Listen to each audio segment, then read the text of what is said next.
నిజంగా నా కూతురు. నేను నిజంగానే తనంటే నాకు చర్చ ఎంత పద్మావతి. నిజంగా మా మమ్మీ నిజంగా దేవుడు ఇచ్చిన మమ్మీ, శ్రీనివాసే ఇచ్చిన మమ్మీ. నాకు తనంటే చాలా ఇష్టం. Love you mummy. అది ఎక్కడ దొరికాను అది కూడా చెప్పవే. శ్రీవారి మెట్లు, తిరుపతిలో శ్రీవారి మెట్లు కాడ దొరికింది. నీకు దొరికాను, రేపు దానికి దారి చెప్పాను అది కూడా మొదలెట్టింది మమ్మీ మమ్మీ. దేవుడు అక్కడికే ఇస్తాడు. నాకు ఇచ్చాడు అక్కడ. నాకు ఎప్పుడో ఇచ్చింది.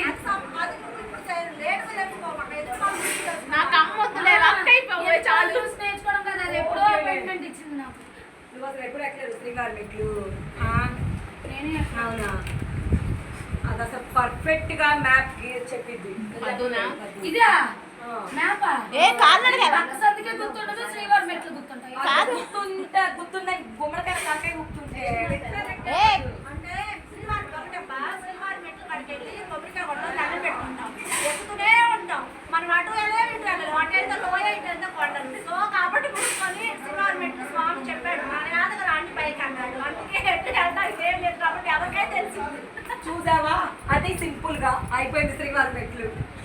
చూపిస్తానండి ఇంకెంత నా మొహానికి అది కూడా తెలియదు. ఎప్పుడు సోను కూడా చూడాలి.